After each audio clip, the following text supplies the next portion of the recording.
Hey guys, do you know someone considering renting their property as an Airbnb? I have worked with Rental Advisor for over a decade, and Rental Advisor provides free rental projections to prospective owners, realtors, and investors for any property in the US. So if you know someone considering getting into the vacation rental industry, have them email management@myrentaladvisor.com to get their free revenue projections.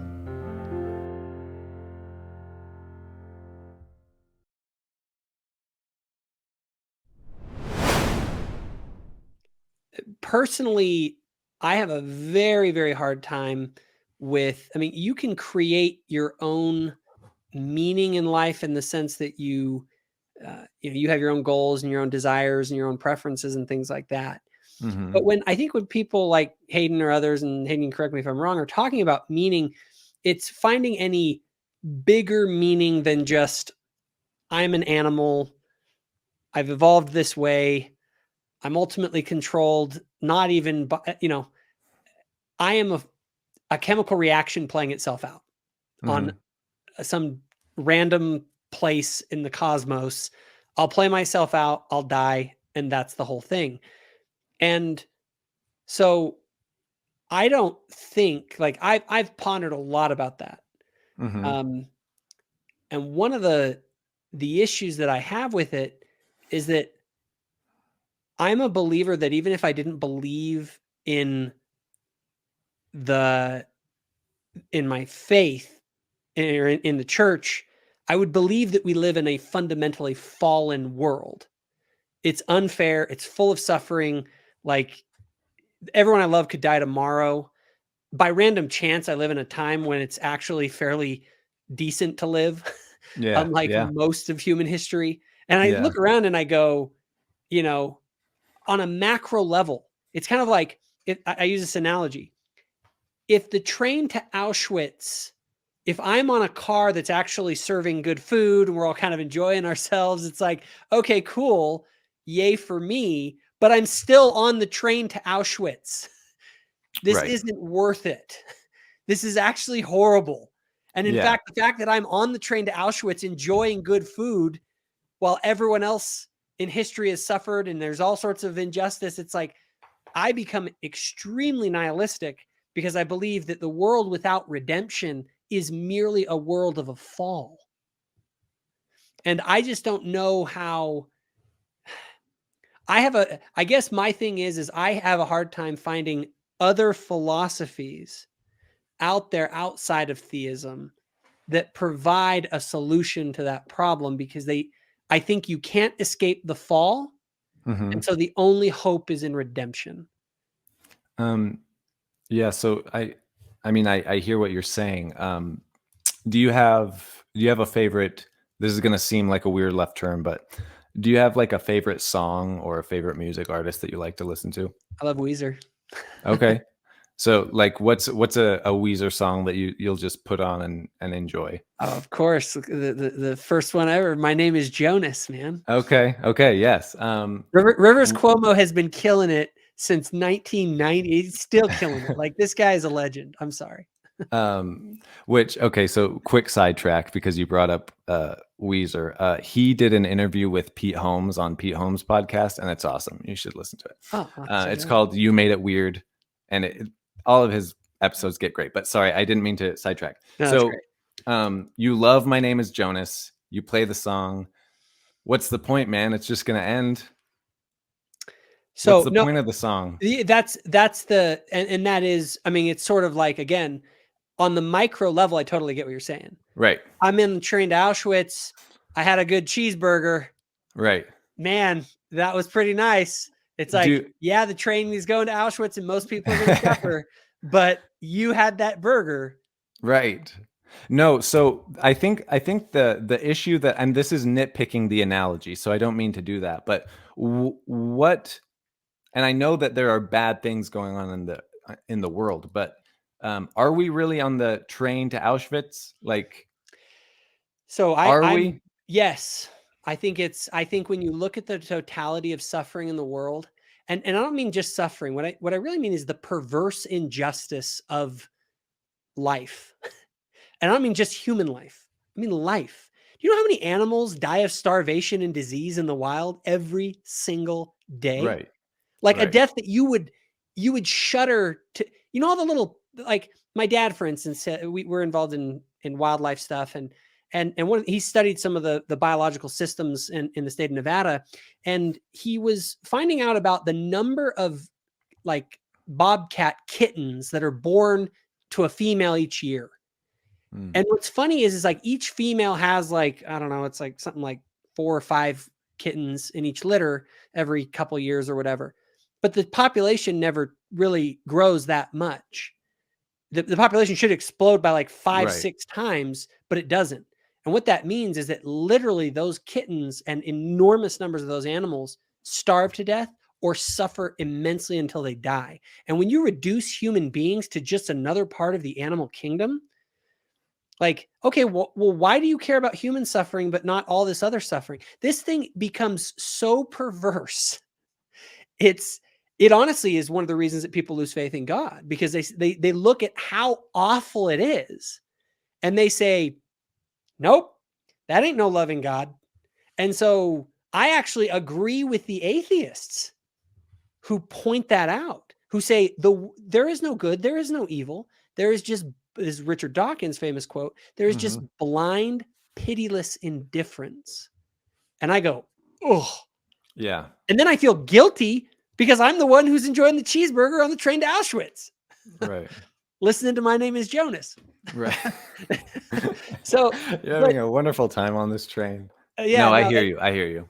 And so in my mind, that's, but see, that's to me why Christianity specifically speaks so loudly. Because what Christianity's message is this idea of redemption. It doesn't ignore the fall. It doesn't ignore the nature of the world. It says there's hope. And I think that's that's why when I do kind of comparative theology, why the Christian message resonates so much, not just with my cultural background, but with what I see in reality as the nature of this world, which, like, Christianity, well, C.S. Lewis famously said that Christianity doesn't start in a place of comfort.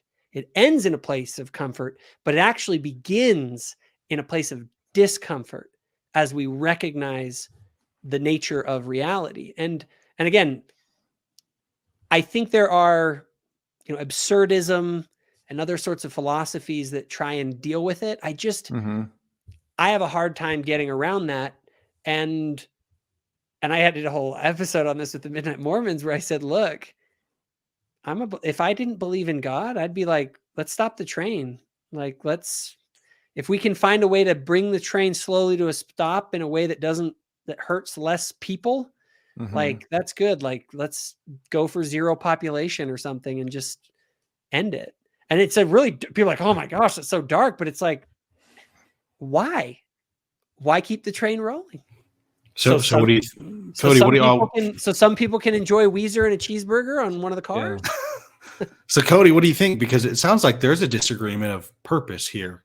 What are you thinking?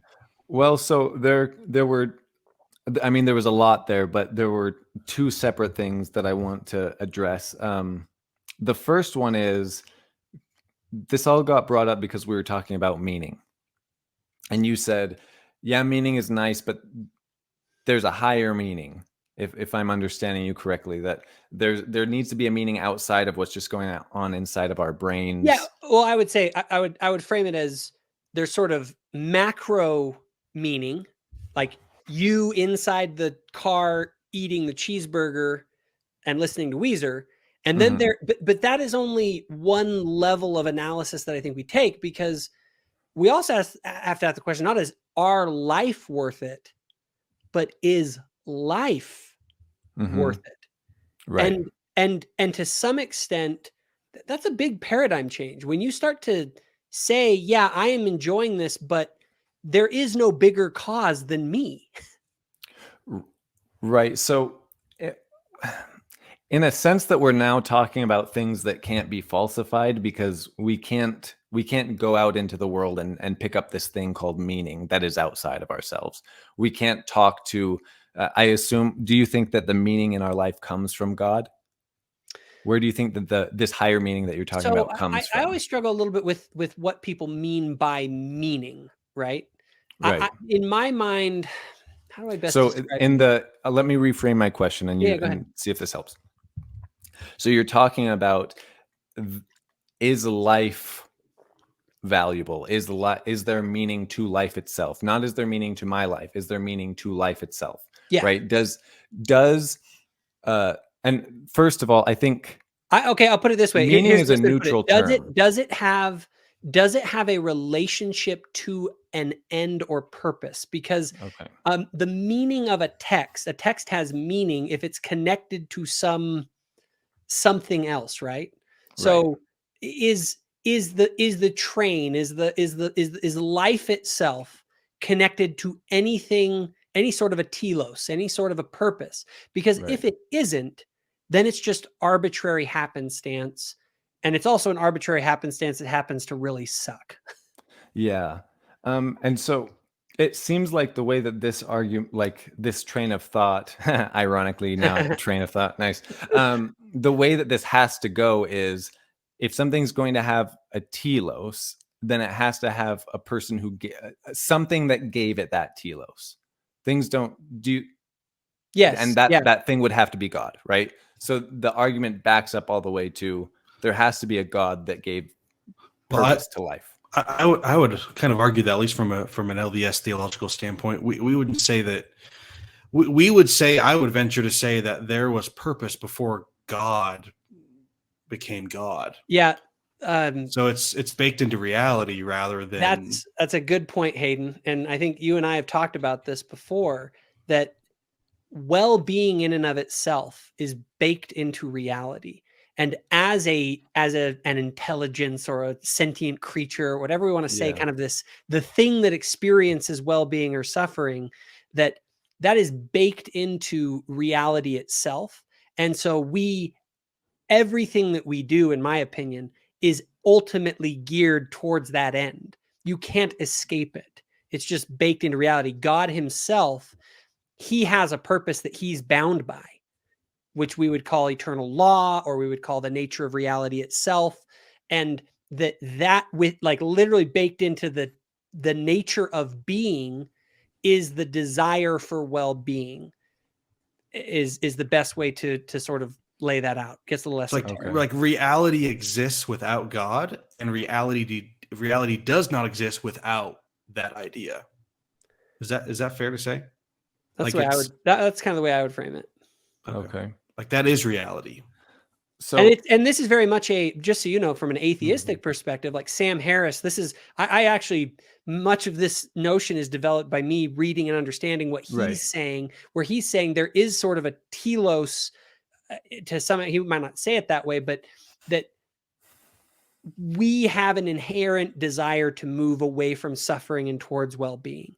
And I think Right. he's absolutely right. I think all the difference is that his conception of being itself is that it's a very short temporary thing, where my thing is no, this is it's an eternal thing. And so the scope under which I'm examining this, or the scope under which purpose is going to play out, is an eternal one. And so I need to get on a path that leads to eternal well-being at the highest potential, which we call eternal life. Yeah. Yeah. So I totally see where you're coming from here, and I don't necessarily disagree with it. I think well-being it has to be one of the rules that is, I mean, though I was explaining this literally, you probably were on this part of my live stream that we were talking about this. There are facts about the human body that tell us what we should feed the human body, right? Uh-huh. Like, and that is geared, that is framed through well-being. If I eat rocks, if I eat bricks, there are rules about the way that my body is constructed where that won't work anymore, right? Yep. Or I use the chess analogy, where like you can tell a computer what the rules of chess are, and the computer will figure out the best strategy to optimize the game of chess, and then the computer will beat you at chess every time. And you never told it, you never sent the cookie crumbs down the, you didn't tell it what to do. You just told it what the rules are and it figured it all out. But my whole question to that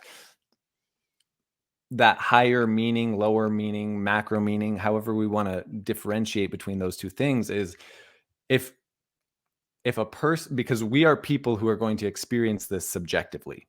And so if a person looks at that higher meaning that might be there, might not be there, there could be people who simply don't find that to be the most practical way to live and base their life.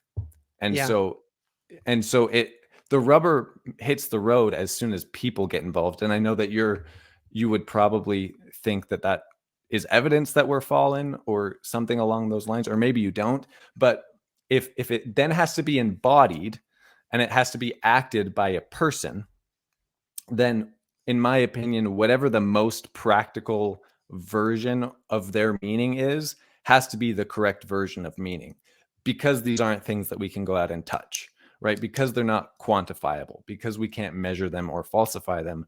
The only thing that we have in front of us is, does this make you go in the correct direction? And of course, we could argue what the correct direction is. Well-being and suffering is a great starting point.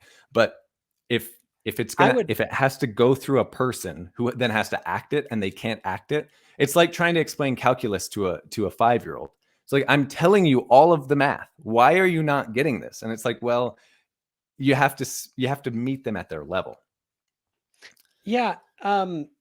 So it's you bring up kind of bringing in other people into this. Well, actually, let me go one step back. I actually don't believe that there is any other game except for well-being and suffering. I mean, literally, I think that's when we talk about. No, I think that's a great game. I think that's a great game. It's everything you do is to move away from suffering and towards well-being. Like this conversation, that's the reason that we're doing it, ultimately. And so there's only one purpose for every action. The only question is A, okay, if every action has the same ultimate purpose, the question is how long does that game play out? Is it 80 years-ish, if you're lucky? Mm-hmm. Or is it eternal? And that makes a big difference in the way that you play that game. Also, another huge factor, you say you bring in other people. It's not subjective per se. I think it's an intersubjective game, because I believe on this broad sort of cosmological picture, you're dealing with everyone being connected, in the sense that I don't believe that I can, because I believe in cosmic justice, I don't believe that I can harm you and actually increase my well-being by harming other people. I think it's like a mathematical impossibility on the cosmic scales of justice. But when you reduce human existence to 80 years and you frame it as okay, we're just animals competing for survival. And, I kind of go, well, wait a minute. If my well-being is mostly increased by me, taking care of my tribe and taking advantage of other tribes, as most humans have done for most of human history, there's no reason why I shouldn't do that on the calculus of just increasing my own well-being for me and my tribe in the 80 years that I'm around, because there is no intersubjectivity. It's purely subjective. What I do is everything is a means to my end. Nothing is an end in and of itself in that limited 80-year window. Yeah, I guess the question is, are human beings naive enough to not understand that? Because we're playing the longer evolutionary game. We're social creatures. What is best for me is what's going to be best for my tribe, right? And I know that my tribe will live forever. So it doesn't make sense, even from a selfish standpoint, it doesn't make sense to, for example, over farm, over hunt, totally take advantage of the earth so that there's nothing that my future posterity, my future tribe can use to survive. But is that assuming we can't rebel against our own biology? Because by the standards of biology, I should just be like, contraception should just be the biggest taboo ever, Right. because ultimately it goes against that order of maximizing the reproduction of your genes. I don't think, and I mean this in the sense that, because one of the things I look at is I go, is the world as described by materialistic atheism, is that the actual world? Is that model descriptive of the world that I inhabit? And in my mind, it just isn't. Simply I think there are points to be made by it. But one of the things that I find as I look at reality is I say, no, I don't like there's no reason I should care about the future survival of the species. As I just said, using reason alone, I can say I don't even think the species should continue. I think we should just, stop the train. Right. And that's totally, first of all, against any sort of evolutionary, I should not have evolved to have those feelings, yet all of my feelings, but you say it's, anyway, that's a separate subject. But my point is just that, as maybe Nietzsche would have pointed out, ultimately it comes down to me. It's what I want. I would, in all reality, I think the logical place to go is to become a supremacist. If you are going down the route of atheistic sort of nihilism, you pick the tribe that you think is the most important to you to maximize your well-being, and you vie for the supremacy of that group. Now, all people have done when they create universal humanity is all they're doing is they're just saying, my tribe is all human beings. But that's totally arbitrary. Why all human beings? But Why not all every way animals? of dividing us up would be arbitrary. Yes. Anyway. So why is one arbitrary way necessarily better or worse than another? If what's Yes. right? That's my point. It's all arbitrary power battles, and no, you saying my tribe is all of humans, and the Nazis saying my tribe is white Aryan people. There's no difference in saying one of those is a right answer and one of those is a wrong answer, if ultimately it's all just arbitrary drawing lines around the tribe that you want to be a part of. Yeah. And that was Nietzsche's point. Right. Well, no,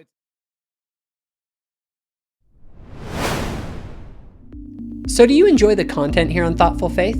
If so, be sure to hit the notification bell. This ensures that our new videos show up on your feed. Also, be sure to check out our Facebook group called Thoughtful Saints, where myself and others discuss the sorts of topics found on this channel.